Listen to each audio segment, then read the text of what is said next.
Hey, how's it going, everybody? It's KJ Chaos, and this is going to be a new type of video I'm going to be doing once or twice a week about bringing all the news to you guys about gaming, updates, console-wise, anything gaming. It'll be in this video if it is a major category or a major topic that is being talked about at the moment. But when I make one of these videos, it's going to be about all the types of games that are coming out that are majorly talked about, any type of new update that's coming out for a console, anything major coming for console, pretty much anything that revolves around gaming, I will be making in these types of videos. I don't know exactly what I'm going to call them yet, so in this one I'm just going to call a gaming newscast. That's all I'm going to call it right now. I don't know if that's what I'm going to go with or stick with. I will make my decision by the next time I put another one of these videos out, but it's just going to be revolving around all types of gaming. It can be anything about consoles, gaming, and likewise anything like that you guys can count on being in these videos. And first I'm going to open up on is going to be Destiny 2 and some things that were said here very recently about improvements wise and things that are being added. So whenever they started talking about it, they started talking about the Black Armory power requirement being way too high for the first Forge. And they're pretty much going to explaining that, hey, they're going to make improvements on this and kind of lower it for upcoming players that are getting onto the game so they won't lag so far behind in future updates. If you guys have played, Black Armory content expansion will include new raids, quests, weapons, and collect, as well as special events for players to take part in. They're also going to be working in the future on envisioning the experiences, the enemies, and the way you play as your Guardian that you've been building on since 2014 of Destiny 1. They're going to be like kind of fixing it, upgrading it, things like that to make it your experience way better than what it was. Also, whenever Activision's contract goes up for Bungie, they're actually going to take it on their own and start developing for the franchise independently. Whenever their contract Activision goes away, they will keep building on the game, so that's a thing to look forward to. Even after a contract is up, they will still focus on this game and get it up to where players like to play it and enjoy it. So there are some games right now that are on the PlayStation Store that you guys can go and get for under $20. One being Street Fighter V Arcade Edition, which is 50% off. Life is Strange Complete Season 70% off. Hollow Knight 33% off. LA Noire 50% off. Murdered Soul Suspect 80% off. And Thief 75% off. Now there are more in the UK that you can also buy. That's Absolver, which is 48% off. Darksiders 2 is 62% off. Dead Rising 4 64%.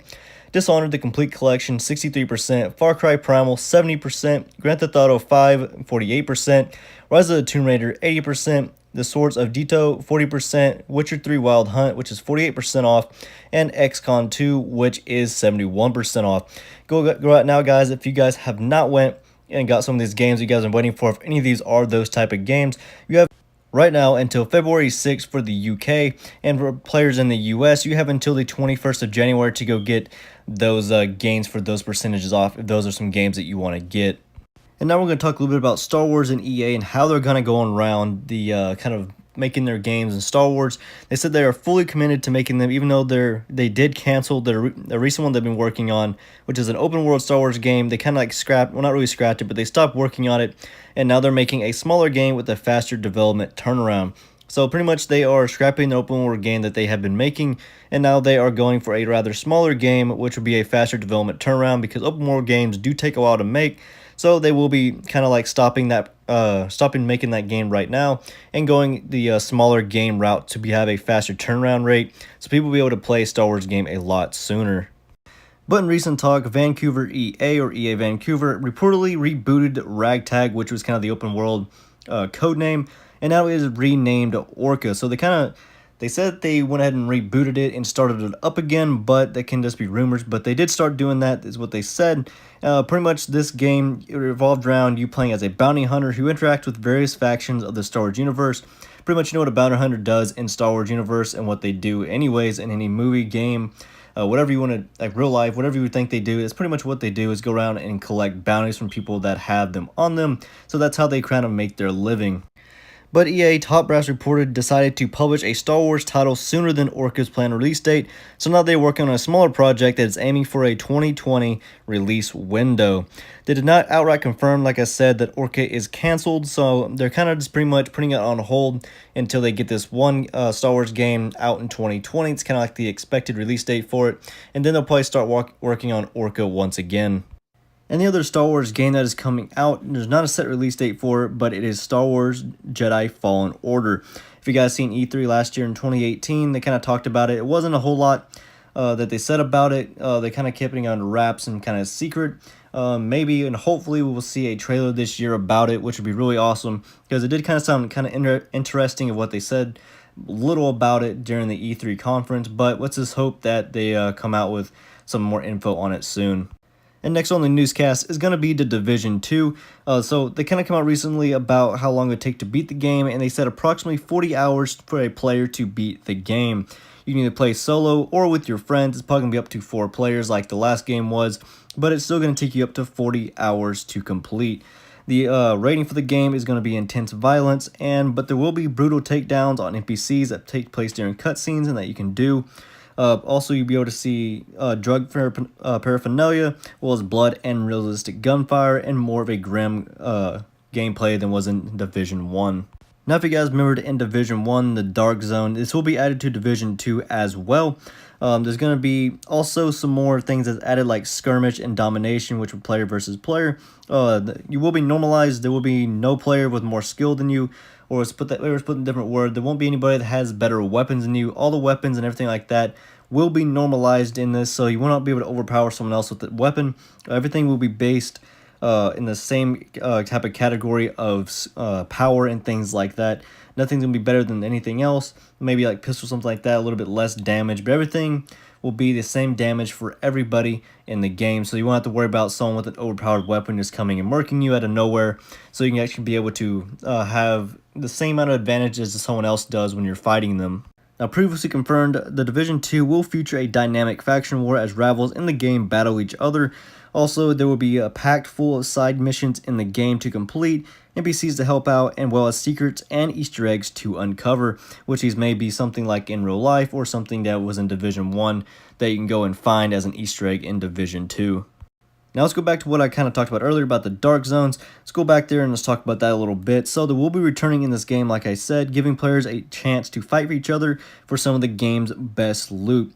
Ubisoft is also putting in automated turrets at the starting area so people cannot sit there and camp like they did in the first one and just kill you every time you try to come into the Dark Zone. Now the turrets will kill any player that is like killed other players and things like that. They will kill them, so you can't just sit there and just spawn trap people coming into the Dark Zone. So now you can just walk in and out. As long as you don't kill any other players, these turrets will not turn you. The Dark Zones are in 3 different type of play styles. You can go long, mid, and short range combat. So if you guys want to go and do like long range, a sniper, or something like that, maybe you guys like up close and personal, you can go maybe medium, but close range is where you probably want to go for that. And also the big difference in this game from the first one is that your stats will be normalized while matchmaking works within your rough level bracket. Your actual level and weapon stats are thrown out the window as soon as you step into the Dark Zone. Your skill loadout will function as normal, but there won't be any overpowered weapon or players or enemies inside the Dark Zone that you guys can encounter. All your weapons will be the same, so you're not sitting there and just getting murked by one person that has a real overpowered weapon and you don't have that and you just keep dying by it. That will not be the case. All weapons will be normalized, so you cannot be just destroyed by one single player. Also, they will be marked if someone shoots you as a target by the automated gun turret at the entry points. Plus, if aggressive players get flagged as special targets for all too, so you'll probably get like points, stuff like that, like you did in the first game when you killed someone that kept killing a player over and over again and just had all of that. And that is it for the Division 2. It lands on March 15th.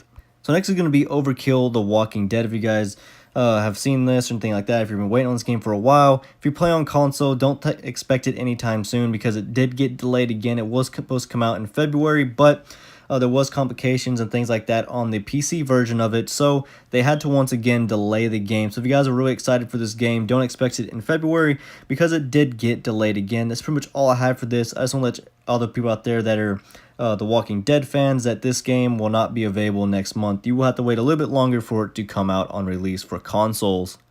Another thing I want to talk about is going to be Far Cry New Dawn. If you guys haven't seen the trailer, I advise going and checking it out. It's pretty cool, and I cannot wait for this game. Hopefully, it's a lot better than Far Cry 5. I didn't really much care for it, but besides that, let's go ahead and get on with this video.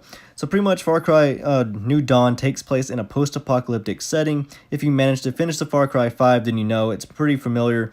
If you guys didn't finish it and you guys don't care, pretty much that the world got nuked, the government nuked it and some such like that. So this is kind of going off that, and you're pretty much in the same setting as Far Cry 5.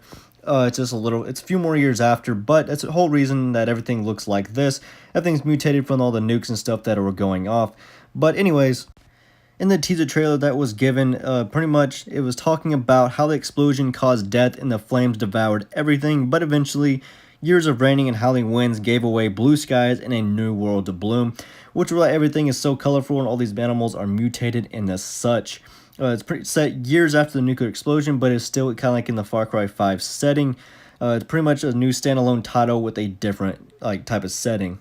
So in this game, you will be able to customize your character and pick the gender. So if you want a person to have long, short hair, whatever it is, however you want to customize them, you can do it in this game. You're male or female, whatever it is, you can be it. So that's kind of like a cool thing, I guess, they add into the game.